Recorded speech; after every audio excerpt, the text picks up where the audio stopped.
A compreensão sobre o trabalho da mulher na sociedade vem mudando ao longo dos anos. Conquistas de direitos, de espaços e novos modelos de trabalho são exemplos dessas mudanças. Durante o mês de março, quando se comemora o Dia Internacional da Mulher, nós teremos episódios especiais para marcar a data. E hoje nossas convidadas são a Consuelo Pontes e a Raniele Costa, colaboradoras da Unimed Ceará. Bem-vindas, bem-vinda, Consuelo. Obrigada. Muito feliz em participar desse momento, dessa homenagem. E de volta, né, Consuelo? Isso, de volta. Fiquei muito feliz com o convite. Uma satisfação reencontrá-la aqui, mas... Bem-vinda, Raniele. Obrigada, é um prazer falando sobre mulher, falando sobre direitos. Estou muito feliz em participar com vocês. Consuelo, você é enfermeira, Raniele, você é assistente social. E eu quero começar esse papo conversando sobre o que é ser mulher na profissão de vocês. Ser mulher na enfermagem é exercer o cuidado diário. É uma profissão que tem isso muito forte, a questão do cuidado com o outro, né? Isso remete muito à figura materna, essa postura, assim, que é muito forte em nós mulheres, né? Nós somos um público predominantemente feminino. A gente ainda hoje somos maioria dentro da nossa categoria de atuação, né? De enfermagem em todas as frentes. É uma profissão assim, que tem se fortalecido, porém nós continuamos sendo maioria, né? Apesar da profissão ela ter crescido, ter ingressado mais em várias áreas, o público feminino ele ainda predomina. E é interessante isso, assim, que tem muito a ver com a essência feminina e o cuidado na enfermagem. Então, assim, formam conexões que estão ali intrínsecas, né? Parece que uma coisa está muito ligada à outra. No caso do serviço social, quanto assistente social, também é uma profissão eminentemente feminina. Quando a gente vai para a faculdade, a grande maioria são mulheres, às vezes tem um homem, né, na turma, né? E aí é uma profissão que ela é conjuntural, né? O serviço social, ele surgiu de uma conjuntura e que, quer queira, quer não, se atrela também à conjuntura do contexto das mulheres, né, inseridas no mercado de trabalho, que a gente surgiu na Revolução Industrial para dar conta de uma demanda dos trabalhadores, dos operários, atrelado também com a igreja, né? A gente tinha muita vinculação com a igreja, então o serviço social ele cresceu com esse viés, né? Que é uma profissão, em sua maioria feminina, que se atrelou aos movimentos da igreja, né? Evoluiu durante o processo do tempo, no processo de trabalho, mas aí é em sua grande maioria de mulheres e é muito atrelada à questão da conjuntura, dos direitos, né? Uma profissão que, enquanto mulher, me faz muito feliz estar nela, porque me faz muito pensar sobre o ser mulher dentro da minha profissão, dentro da sociedade. É uma profissão que pensa muito sobre as contradições da sociedade. Então, eu sou muito feliz em ser assistente social e ser mulher e ocupar esse espaço. Vocês, as duas profissões, né, isso de vocês lembrarem a gente, né, que tem uma maioria de mulheres exercendo, né, e você falou dos cuidados, né, Consuelo. É uma discussão que a gente até tá trazendo de forma muito evidente, né? Às vezes esse carimbinho, né, de que você vai cuidar, porque cuidar é uma coisa da mulher. A sociedade está discutindo muito nesse momento, né? E quando você diz, Raniele, que só tinha um homem, enfim, por quê, né? Taxaram, para esse lado vão as mulheres, para esse lado vão os homens, a gente está tentando sair disso, né? E estamos saindo, né? Inclusive, antes, as mulheres precisavam da autorização dos maridos, dos companheiros, para trabalhar, né? Hoje a situação é diferente, embora a gente ainda encontre isso, né? Mas como é que vocês veem esse equilíbrio entre a vida profissional e a vida conjugal, para quem tem, né, ali um casamento? A luta por equidade, né, e respeito na sociedade, ela data de séculos. Até hoje a gente percebe uma jornada dentro desse contexto social muito mais forte atrelada à mulher, né? A mulher ela tem isso ainda muito enraizado.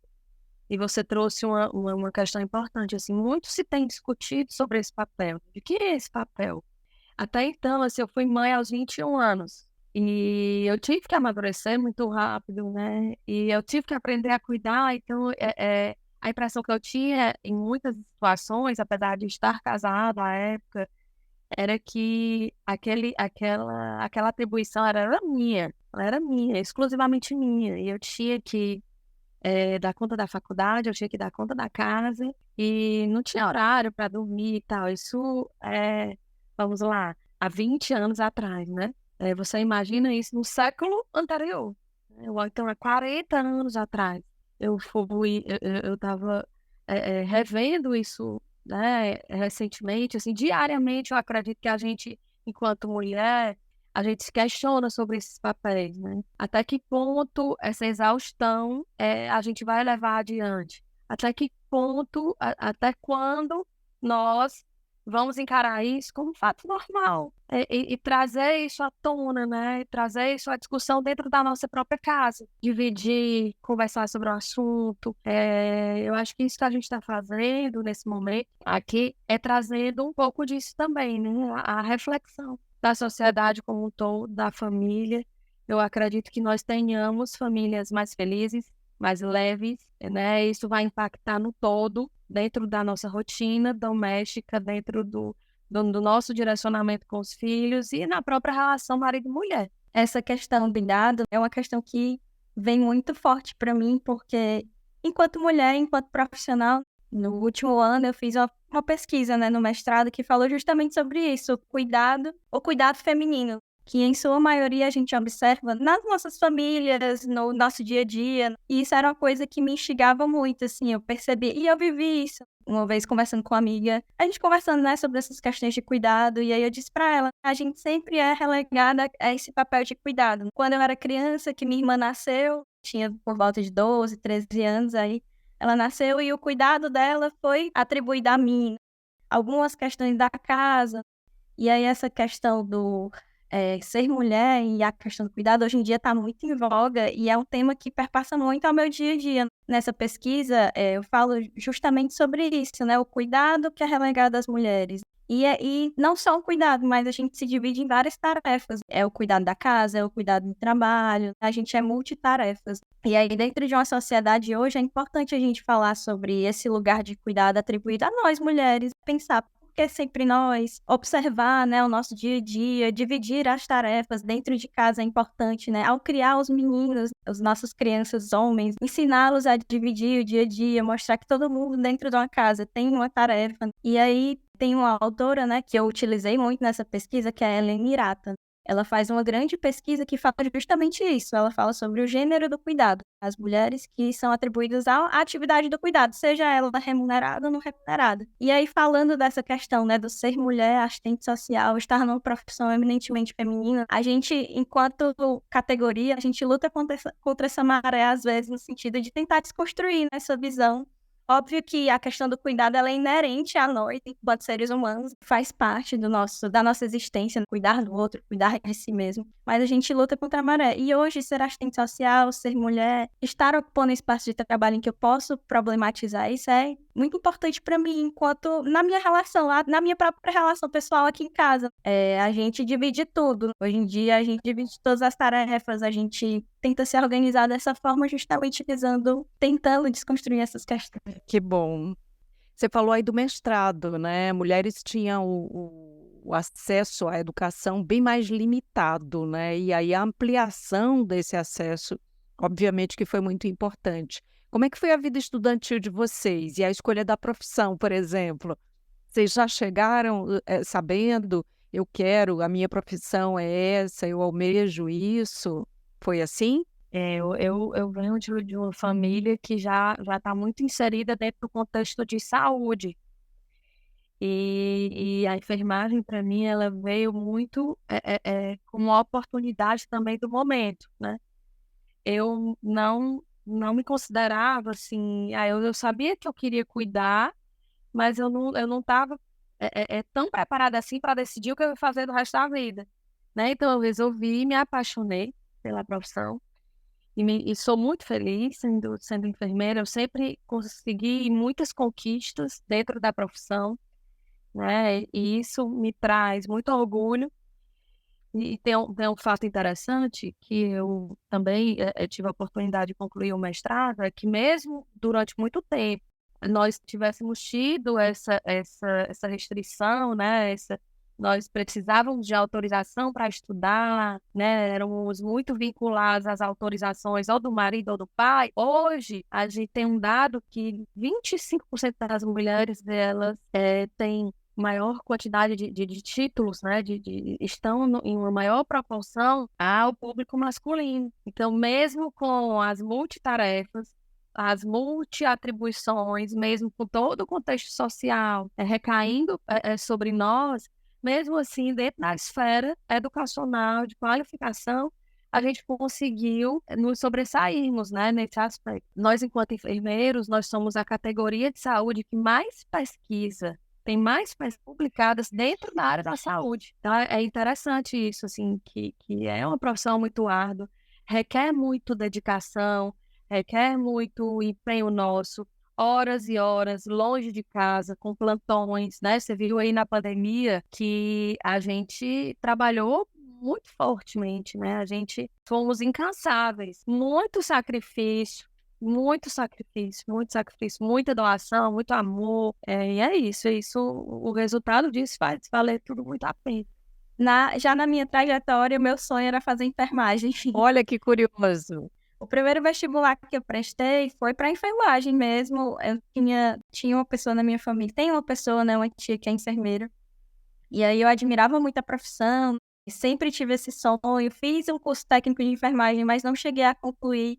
E aí, quando eu não passei no primeiro vestibular para enfermagem, eu decidi que eu queria algo que fosse mais vinculado a questões que eu gostasse. E aí o serviço social ele veio através de me pegar por essa questão ética que a profissão tem, essa questão da sociedade, de possibilitar direitos às pessoas, aos usuários. E aí eu fui para o serviço social e me encantei. No primeiro momento, a gente chega na faculdade meio jovem, sem saber muito o que é o serviço social. A gente sempre fica, né, até o quarto semestre. O que a gente faz? Mas aí eu fui entrando nos campos de estágio, quando a gente se insere, né, no campo de trabalho, vai lá para a ponta, a gente vê o que é a profissão, né? E aí, a partir disso, eu me encantei. Aproveita e diz o que faz o assistente social. É legal a gente ter isso. O serviço social é uma profissão que muita gente tem dúvida sobre o que é que faz. Às vezes tem muitos tabus, né? Mas dentro do contexto hospitalar, por exemplo, da saúde, que é onde eu sempre trabalhei, nós, além de possibilitarmos orientação, darmos autonomia às pessoas, aos usuários, nós somos um agente de intermediar também entre o usuário e as instituições. Estamos ali para atender ao público no sentido de prestar orientações com relação a benefícios, identificar, né, a nossa maior atuação de trabalho é a questão social, que a gente chama. Ou seja, vocês trabalham ouvindo muito, né? Ouvir é algo que vocês praticam. Isso, a gente faz muito a escuta qualificada, acolhedora, então a gente, além de possibilitar direitos, identificar demandas, encaminhar os usuários, clientes, pacientes para setores diversos que eles podem acessar algumas questões, a gente também identifica violências, negligências, a gente sinaliza, faz relatórios. Então, a nossa profissão é a profissão que está ali para fazer essa ponte entre o usuário, a instituição e os setores, e está ali também para, muitas vezes, identificar situações que são muito sérias. E você falando isso, me ocorre a Lei Maria da Penha, né? Isso que você falou de identificar violências, né? A gente está falando de conquistas aqui, né? Então, os avanços são visíveis também no que diz respeito à segurança das mulheres, né? A criação da Lei Maria da Penha, né? Que tem por objetivo primeiro, né, o combate à violência contra as mulheres. Então, para vocês, qual é a importância de ações como essa, da existência de uma lei como essa, né? E até, obviamente que ninguém quer aqui um detalhe sobre isso, né? Mas você falou, identificar violências passa por aí também, né? Por estar inserido, né, nesse combate à violência contra as mulheres. A Lei Maria da Penha ela é uma construção que veio com essas quebras, tanto da questão da autorização do pai para trabalhar, da questão da própria lei do divórcio, né? E aí a lei do divórcio auxiliou a gente chegar ao momento que a gente está hoje, que muitas mulheres, antes dessa lei ser revogada, elas estavam em relações, eram obrigadas a estar em relações que eram violentas. E aí a Lei Maria da Penha, ela vem para concretizar, né? Uma lei que é de 2006. E aí ela vem para concretizar e legitimar um direito que a gente tem e confirmar uma realidade que muitas das mulheres vivem hoje e sempre viveram, que é a violência dentro dos lares. Se a gente for falar de pandemia, por exemplo, teve uma pesquisa que saiu que na pandemia foi um dos períodos, né, que as pessoas estiveram em casa em que mais tiveram denúncias de violência contra a mulher. E aí você pensa que é um ambiente familiar que está ali, que é violento às vezes, e a violência contra a mulher, ela diz não só do marido com a mulher, mas pode ser de um filho, pode ser de um irmão, né? E aí ela é muito importante, é imprescindível, concretiza esse direito das mulheres de denunciar, de serem acolhidas, de sair dessa situação, né, de violência. E as violências das mais diversas, que dentro da violência não é só a física, né? A violência contra a mulher, ela fala da física, da patrimonial, da violência psicológica, violência sexual, violência moral. E aí tudo isso englobado num contexto que a gente tem que lutar, né? Para que ela seja ainda mais efetivada. E como esse contexto social ele impacta na saúde, né? Eu diria que o papel do serviço social, mas ele é imprescindível numa equipe multidisciplinar de saúde. Muitas vezes nós nos deparamos com condições de saúde que a origem disso é um contexto social adoecido, né? São indivíduos em que se encontram no alto nível de vulnerabilidade social e que eles dão entrada em emergências, em pronto-socorros. É como se pedisse socorro mesmo, né? Ali, muitas vezes, algo físico, aparentemente visível, porém, o que está por trás disso é algo muito maior, né? Trazendo esse contexto social. Então, é impossível você desvincular o contexto social do contexto clínico. Todos nós que somos profissionais de saúde, quando a gente tem um contato com o paciente, a gente descobre histórias. E essas histórias, elas muitas vezes são as principais causadoras ou motivos do adoecimento, né? Desde a violência física, à violência psicológica, as doenças mentais, psicossomáticas, elas têm essa origem. E é muito importante a gente trazer isso à tona, né? Nós tivemos a lei do divórcio, nós tivemos a lei Maria da Penha, nós tivemos em 2015, mais recente, a lei do feminicídio, e que a gente precisa ainda nos acolher, sermos empáticos enquanto mulher e nos reconhecer como iguais e aliadas, né, nessa luta, independente, sem levantar bandeira alguma aqui a gente tem que trazer isso à tona, à discussão, né, de uma forma geral. Como é que vocês, assim, eu fico imaginando que vocês já devem ter passado por situações delicadas, até desse entender o outro, ouvir o outro, né? Porque isso, às vezes, bate profundo, né? Vocês já se viram, assim, de situações porque a gente diz que, né, aqui é o lado profissional, aqui é o lado pessoal, mas às vezes é difícil, né, separar isso. Eu acredito que a gente passa por isso diariamente. Eu tenho muita história para contar sobre isso, né? Eu trabalhei durante 10 anos no serviço público, hoje eu trabalho no serviço privado, e apesar da gente imaginar que hoje quem é usuário de um plano de saúde, que tem uma condição financeira específica, né, de ter esse acesso, a gente imagina que isso aconteça com menor frequência. Não é verdade. E não é verdade. Apesar do nosso público ser uma classe média alta, nós nos deparamos diariamente com situações assim que nos fazem perder o sono. São situações assim, desde do cuidado com a criança, uma criança que é negligenciada, até um filho que, por exemplo, que é cuidador de uma família, de um idoso, e que, por exemplo, não aceita que o idoso tenha alta do hospital porque não quer levar ele para casa, né? Então, são situações, assim, muito extremas que que em momentos e situações como esses, é impossível nós não nos atingirmos, isso não nos alcançar, né? Alcança a nossa alma mesmo. É uma linha muito tênue, né, entre o pessoal e o profissional. A gente, às vezes, quando está ali no atendimento, né, a gente, às vezes, tem que se desvencilhar de algumas questões de julgamento, às vezes, moral, para conseguir atender os nossos usuários, mas acho que a nossa presença enquanto sujeito, pessoa, né, ali no lugar de atendimento, eu acho que ela é importante porque nos faz também se colocar no sentido da empatia. Quando você estar de frente, por exemplo, com uma mulher em situação de violência, é um caminho que a gente, às vezes, se coloca no lugar e aí, geralmente, perpassa por processos de sofrimento na gente também, né? A gente, às vezes, sente muita dor do outro, no caso das mulheres, a dor dessas mulheres. E aí a gente tem sempre que se trabalhar, né, para conseguir cuidar dessas pessoas e trabalhar com elas. E aí, quando a gente tá nesse espaço, é um olhar e às vezes, um trabalho muito sensível que você tem que fazer, né? Você tem que entender que é um processo que você vai conseguir construir com aquela pessoa, né, que tá ali naquela situação. Ter um olhar muito sensível, muito aguçado, e aí, às vezes, até as perguntas que você faz ali naquela situação são importantes, e eu acho que a gente tem que estar alinhado, né? A nossa vida pessoal, ela tem que estar também alinhada com a questão pessoal para que a gente consiga também dar vazão às demandas, né? Quando chegar a uma situação que seja mais difícil, a gente conseguir também É superar um e também exercício dar o diário, melhor né, que para a o gente outro. tem que fazer ao final do dia para que a gente também consiga, na carteira, ficar bem, né, ali no nosso papel.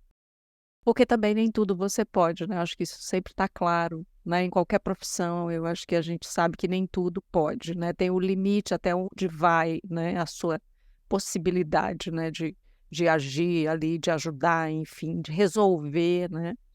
Agora, o que vocês acham que mudanças, assim, melhorariam a vida das mulheres hoje? E talvez até vocês possam se incluir nisso. Não é uma pergunta fácil, né? De resposta fácil. Não mesmo. Eu acho que diariamente eu acho que a gente ainda precisa evoluir em vários aspectos, né, dentro desse contexto de igualdade. Como profissionais, por exemplo, a gente ainda se depara com diferenças salariais, nós ainda nos deparamos com situações de assédio, né, em diversas situações, assim, de contextos, né, moral, sexual. Então, eu acho que isso ainda precisa ser falado. Eu acho que é um caminho, eu considero que seja um caminho à discussão. É um caminho que muitas vezes falas que pareçam ser engraçadas ou piadas, isso ofende. Então, eu acho que a gente tem uma caminhada ainda longa nesse aspecto, né, dentro da própria profissão. Atualmente, como líder de uma equipe, a gente, se compararmos, né, muitas vezes nós eventualmente nos deparamos com algumas situações que nos constrangem, né? Inclusive, dentro da enfermagem, isso existe muito dentro do contexto hospitalar, né? Uma mulher, ela facilmente ela é vista como um alvo. Essa questão do divórcio, do preconceito da mãe solo, né? De uma mãe que traz essa opção de estar ali dentro da sua escolha, traçando um caminho, né, não muito idealizado pela sociedade, dentro daquele contexto patriarcal ali, aquele contexto familiar, idealizado na cabeça dos mais conservadores. Eu acho que a gente ainda precisa percorrer um longo caminho. Eu acho que tem muita coisa ainda para conquistarmos. Mas eu acredito que nós estamos caminhando, né, nesse aspecto, evoluindo nesse aspecto. Eu penso assim também, eu acho que a gente já construiu, né, muita coisa, mas que essa construção ainda é uma caminhada, como a Sula diz, né? Estamos caminhando ainda. Tivemos muitas conquistas, né? Mas se a gente for parar para pensar, algumas dessas conquistas foram poucos anos atrás. A lei do divórcio, pouco menos de 50 anos. Na Constituição de 1988 foi quando nós mulheres fomos reconhecidas como cidadã também. Isso faz 36 anos. E aí a gente está caminhando para isso. Hoje em dia, as questões, né, das mulheres, os direitos, a violência, a questão do etarismo, da sociedade patriarcal, a gente tem conversado muito sobre isso. E eu acho que falar e problematizar, refletir sobre isso já é um bom caminho, já é um bom começo, para que a gente, no futuro, né, as nossas gerações futuras, estejam, nossas meninas vivam numa sociedade com mais direitos, mais ampliados. Eu penso nisso, né? Se eu tiver uma filha, eu não tenho filhos. Se eu tiver uma filha, eu almejo que na próxima geração tenham mais conquistas, que venham mais conquistas. Você almeja, mas você está otimista? Eu acho que eu sou otimista no sentido de achar sempre que a sociedade vai avançar no sentido de construção de direitos, né? Eu acho que a gente tem que ser otimista, porque se a gente não for, a gente não tem nem forças para poder lutar. Por exemplo, né? Eu gosto muito dessa questão de falar sobre mulheres, falar sobre cuidado. Realmente é um tema que me perpassa muito, né? Me atravessa muito pessoalmente mesmo. E aí eu participo de um grupo de mulheres, né, que é um clube de leitura. A gente se reúne, né, uma vez por mês. E aí a gente lê só obras de mulheres, autoras mulheres. E aí já é um passo, assim, eu acho que a gente tem que ser otimista nesse sentido, né? No meu cotidiano eu tento ser otimista no sentido de que a gente está ali se juntando, discutindo, às vezes vem uma pessoa e a gente não restringe, não é um grupo só de mulheres, homens também participam e a gente discute sobre o nosso papel enquanto mulher. A gente é quase um grupo terapêutico, né? A gente fala sobre a nossa vida, como é que a gente se construiu quando a gente era criança, o que atravessou. E eu acho que a gente tem que ser otimista, assim, né? Pensar, otimista não é ser romântico, mas eu acho que é um otimismo realista. A gente tem que estar ali naquela realidade, pensando que para que a gente lute, para que a gente conquiste mais direitos enquanto mulheres, que possa atravessar gerações, né? Que é isso que eu quero, a gente tem que estar inteiro, né? Uhum. E você, Consuelo, o que você espera dessa nova geração de mulheres? Olha, eu sou super otimista. Super. Eu tenho uma filha de 9 anos e eu comparo muitas vezes, né, as gerações. Eu tenho um de 21, um filho de 21 anos e uma filha de 9 anos. Ela é muito mais forte, assim, não desmerecendo, né, o meu filho, mas isso é um assunto que é facilmente conversado na minha casa. Então, ela é muito mais ativa, ela é muito mais observadora. Então, eu acho que o público feminino, as mulheres, elas são muito fortes. Então, eu não acredito que essa fortaleza ela vai ficar no papel ou nas manchetes de jornais. Essa força, ela vem para a sociedade, para as lutas, nas pequenas lutas do nosso dia a dia. Então, eu acho pouco provável que essa força, ela não arraste, né, multidões sociais e sensibilize o poder público, as outras categorias de classe, o próprio poder judiciário, que precisa fazer essa validação e precisa transformar isso em lei, para que haja uma punição, para só assim a sociedade começar a cumprir algo que a gente considera que poderia ser óbvio, né? A gente não... Eu estava vendo sobre a lei do feminicídio recentemente, assim, até então o crime contra a mulher é enquadrado como pequenas causas, né? E como isso cresceu, como o Poder Judiciário conseguiu, embora tenha demorado, mas conseguiu olhar e enxergar isso na magnitude em que caberia, né? Então eu sou extremamente otimista, eu acho, assim, nós somos fortalezas ambulantes. Eu acho que essa força que vem do feminino, né, do gestar, eu acho que já começa daí. Eu acho que nós somos seres de luz, né, capazes de gerar outra vida. Então, essa força, ela já vem daí, né, da nossa própria fisiologia humana. Dessa coisa do menstruar, né, de você mensalmente passar por uma situação fisiológica que causa dor e que você precisa ser forte, que precisa se manter ali. Então, naturalmente, eu acredito que a gente vai conseguir chegar, e eu acredito e sou otimista e celebro isso, que quando a minha filha tiver na minha idade, ela vai ter um contexto social bem mais fácil, bem mais tranquilo para que ela transite nas escolhas dela. Olha, só temos a agradecer por vocês estarem com a gente, Consuelo Pontes, Raniele Costa. Muito obrigada E felicidades, né? Até uma próxima, que não demore. Acho o prazer todo nosso. Eu queria só ressaltar aqui um detalhe super importante, que nós somos muito felizardas de estar numa empresa como a Unimed, em que a maioria dos líderes são mulheres. Nós temos uma grande maioria de colaboradores do público feminino também, né? Então, a cultura da empresa nos empodera bastante. Então, eu me sinto uma privilegiada. Queria agradecer a você, queria agradecer o convite de estar aqui nesse momento, uma honra muito grande. E um abraço, até a próxima. Eu queria agradecer também, agradecer a Consuelo, e eu já ia mencionar isso, que realmente é uma coisa que eu admiro muito na empresa, que é a grande maioria das pessoas que estão à frente da gestão são mulheres, e aí eu acho isso sensacional do ponto de vista mesmo de que pensar que essas mulheres que estão ali, a própria Sula também que está ali, é um fruto de conquistas do passado, né? Quando as mulheres saíram, as 15 mil mulheres que saíram em Nova York, marchando por direitos salariais, melhores salários, por espaço, né, por direitos mínimos de trabalho, né, que foi o dia 8 de março, foi inspirado nisso. Foram por essas mulheres que essas mulheres que estão hoje nesses cargos estão, né? E aí perceber isso, eu fico muito feliz.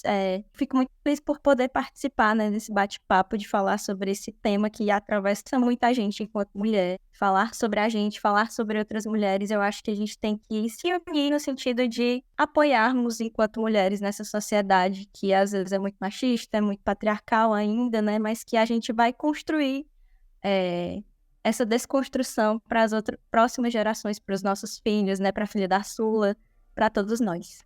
Muito bom, assim nós chegamos ao final do episódio de hoje. Semana que vem estamos aqui de volta com um episódio novinho, especial do Mês da Mulher. Não esquece de seguir a gente na sua plataforma de streaming favorita. Se você está no Spotify, aí você aproveita para dar 5 estrelinhas para a gente, classifica o Papo Saúde. E você ainda pode dizer o que achou desse episódio. Deixe então a sua resposta, a sua pergunta ou a sua sugestão de tema para esses nossos papos. Se inscreve no nosso canal no YouTube. Assim você passa a receber a notificação sempre que tiver episódio novo. Aqui tem informação, aqui tem saúde, aqui tem Unimed. E você pode entrar em contato com a Unimed Ceará pelos perfis oficiais no Instagram e Facebook ou pelo site, acessando www.unimedceara.com.br. Esse podcast é desenvolvido pela Leme Digital. Até a próxima. Saúde!